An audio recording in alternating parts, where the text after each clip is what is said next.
Fala, abençoado! Bem-vindo ao canal Prática Criminal 24 Horas. Hoje nós vamos dar continuidade à teoria geral dos recursos e tratar do princípio da voluntariedade. O princípio da voluntariedade nada mais faz do que deixar claro que entrar com um recurso é algo voluntário. Ninguém é obrigado a recorrer de alguma decisão.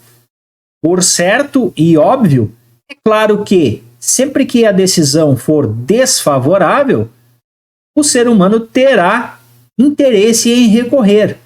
Mas existem situações em que, a depender da punição e do estresse causado pelo simples fato de se buscar reformar determinada decisão, então o indivíduo prefere cumprir logo aquilo ali e se ver livre daquilo o quanto antes.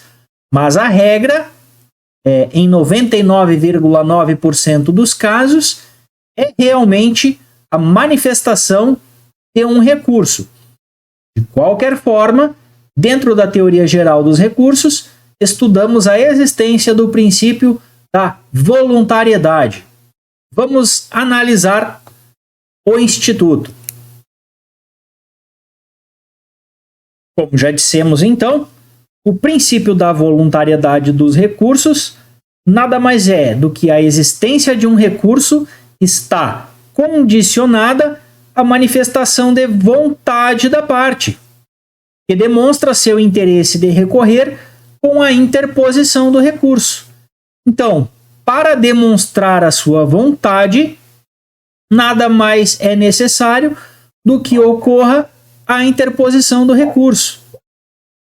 E ainda com relação ao princípio da voluntariedade, podemos destacar o seguinte: este princípio ele não é direcionado apenas à parte, apenas ao advogado, porque, em regra, o recurso ele pode ser intentado tanto pelo agente prejudicado quanto por seu advogado. E ainda poderá ser utilizado o princípio da voluntariedade também pelo Ministério Público. O Ministério Público, diferente do que se possa pensar, também não é obrigado a recorrer da sentença que torna livre o acusado. Por isso, o princípio é o da voluntariedade.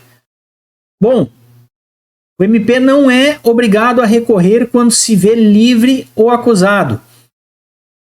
Da mesma forma, não é obrigado a recorrer quando a sentença não deu tudo aquilo que ele pediu na condenação.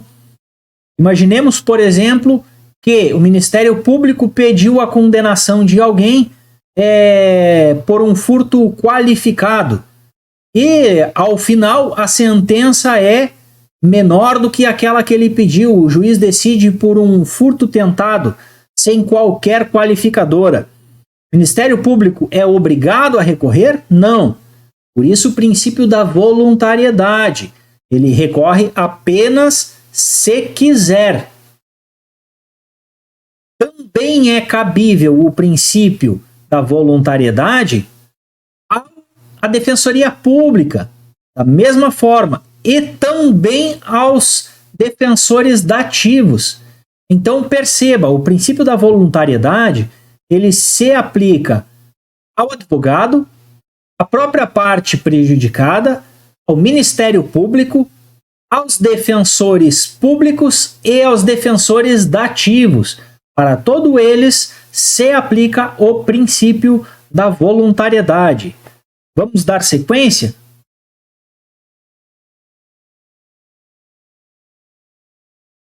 Com relação ainda ao princípio da voluntariedade, de acordo com o artigo 574, caput, primeira parte do Código de Processo Penal, os recursos serão voluntários. Prestigia-se com este princípio o princípio dispositivo, vinculando-se à existência de um recurso à vontade da parte sucumbente. Observe que, quando se fala em princípio dispositivo, nada mais é do que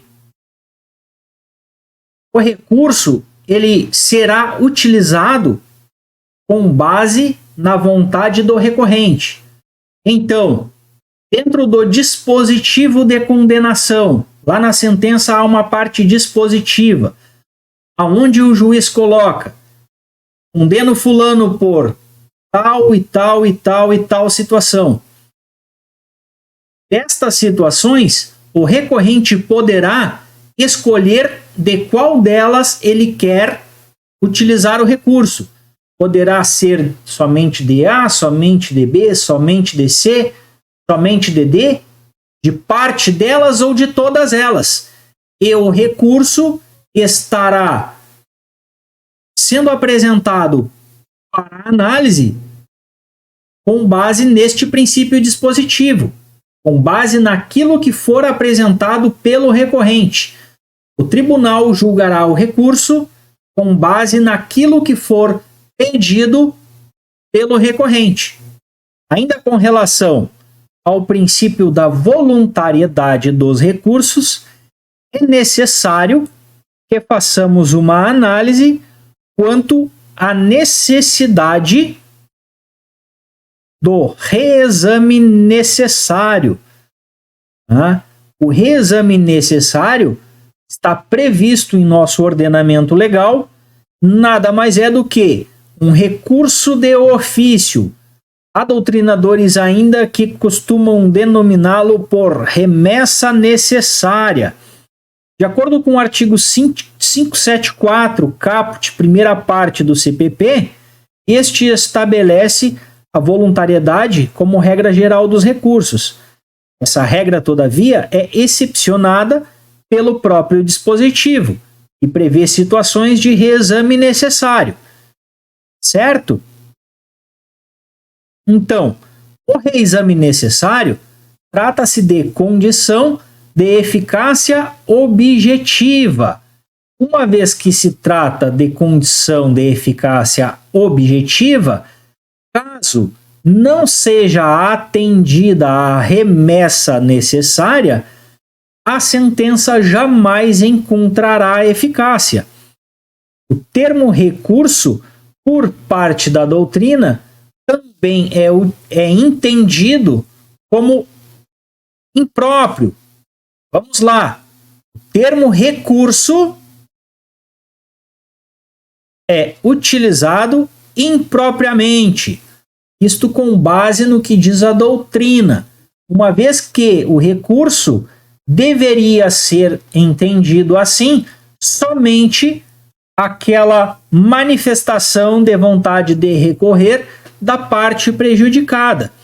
O que eles entendem aqui, como já dito, é que realmente existe, por parte da norma, uma exigência de remessa necessária para que se alcance a eficácia objetiva daquela sentença. Ainda de acordo com a súmula 423 do STF, o recurso necessário não possui prazo, ou seja, aquela decisão que, mesmo não havendo recurso por parte dos envolvidos, o julgador deve remeter a sua decisão para reexame pelo tribunal.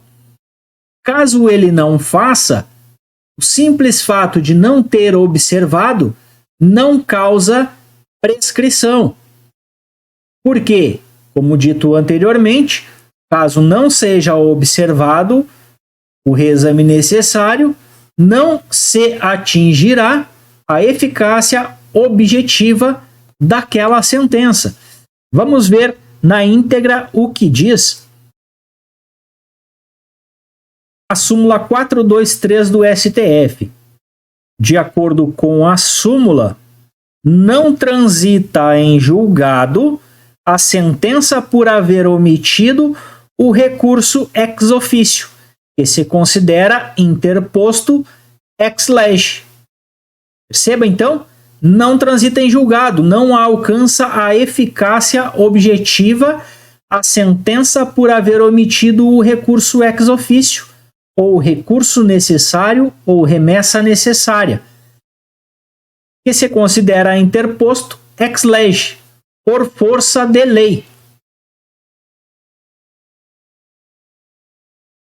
E ainda, de acordo com a súmula 160 do STF, o recurso necessário devolve a integralidade da matéria. Funciona mais ou menos como uma apelação, devolvendo para o tribunal tanto matéria de fato quanto matéria de direito para que seja lá verificada. E aí, então, cumprindo-se o rito do reexame necessário, devolvendo-se tanto matéria de fato quanto matéria de direito para a apreciação do tribunal em virtude da previsão legal, após então este procedimento e o julgamento deste reexame necessário, alcançará então a eficácia objetiva aquela sentença.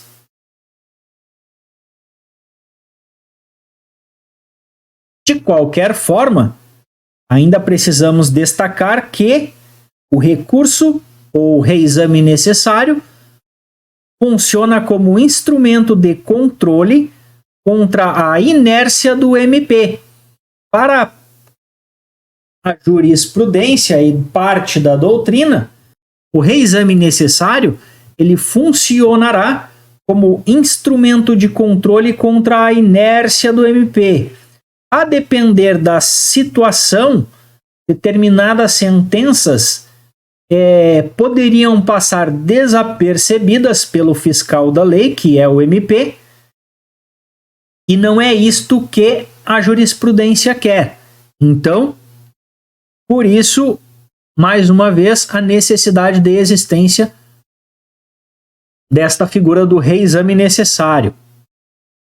Vale ainda destacar que o recurso necessário ou o recurso de ofício, ele justifica-se tão somente contra decisões proferidas por juiz singular, sendo inadmissível contra decisões colegiadas, sejam turmas, sejam câmaras, mesmo que em processos de competência originária dos tribunais. Então, o recurso de ofício, o reexame necessário, é matéria adstrita apenas com relação às sentenças proferidas por juiz singular. Os casos que exigem exame necessário ou recurso de ofício, recurso obrigatório, recurso necessário, recurso anômalo, são os seguintes: da sentença que conceder habeas corpus. Isso está previsto no artigo 574, inciso 1 do CPP. Então, da sentença de juiz singular que conceder habeas corpus. Então, perceba, normalmente são aqueles casos em que funcionou como autoridade coatora o delegado de polícia. Nestes casos, a sentença que concede o habeas corpus, ela deve ser remetida ao tribunal, devido à previsão legal do artigo 574, primeiro do CPP. Outra situação em que é cabível o reexame necessário é da decisão que conceder a reabilitação. Isto está previsto no artigo 746 do CPP. A reabilitação nada mais é do que um benefício trazido ao agente que cumpriu pena e, passado algum tempo, tempos variáveis de acordo com cada situação, mas, em síntese, passado um determinado tempo em que o agente está livre, não se envolveu em nenhuma outra ocorrência de crime, ele solicita no juízo a reabilitação. Isto fará com que a sua ficha criminal seja de certa maneira, resguardada por sigilo de informação. Então, é como se houvesse uma limpeza na ficha de antecedentes dele. Isto para a sociedade em geral, uma vez que estas informações sempre estarão à disposição da justiça. O reexame necessário também será utilizado quando a absolvição de acusados em processos por crimes contra a economia popular ou contra a saúde pública e também quando houver sentença que conceda o mandado de segurança. Ainda com relação ao recurso necessário, temos certa controvérsia envolvendo o inciso 2º do artigo 574 do Código de Processo Penal. De acordo com o artigo 574, os recursos serão voluntários, excetuando-se os seguintes casos, em que deverão ser interpostos de ofício pelo juiz. Da sentença que conceder habeas corpus, não há qualquer problema, mas, no inciso 2º, dá que absolver desde logo o réu, com fundamento na existência de circunstância que exclua o crime ou isente o réu de pena nos termos do artigo 411. Então, será que é em todo o caso que absolver de maneira sumária o réu será necessário o recurso de ofício? Ocorre que, de acordo com o artigo 415, que prevê situações dentro do julgamento pelo tribunal do júri, diz o seguinte: o juiz, fundamentadamente, absolverá desde logo o acusado quando, provada a inexistência do fato, provado não ser ele autor ou partícipe do fato, o fato não constituir infração penal, ou ainda demonstrada a causa de isenção de pena ou de exclusão do crime. Não vemos aqui no artigo 415 a previsão da necessidade de reexame necessário. E diz o seguinte: o juiz fundamentadamente absolverá desde logo o acusado. Então, de acordo com o ordenamento legal, doutrina entende que, uma vez que não está previsto no 415, para que ocorra a absolvição do acusado, a necessária remessa de recurso de ofício, então não seria necessário realmente, sendo repetitivo, que houvesse por parte do juiz a remessa do recurso de ofício para o tribunal quando entender por absolver o acusado. Né? Então, de maneira resumida, trazemos que, com a reforma processual de 2008, a doutrina tem entendido que não é mais cabível o recurso de ofício contra a absolvição sumária no procedimento do júri. Isso porque, ao tratar da absolvição sumária, o artigo 415 do Código de Processo Penal nada diz acerca da necessidade de reexame necessário. Destarte, conclui-se que o artigo 574, parágrafo 2º do Código de Processo Penal foi tacitamente revogado pela Lei 11.689 de 2008. E com isso, damos por encerrada a nossa breve explanação a respeito do princípio da voluntariedade. Espero que vocês tenham gostado e um forte abraço.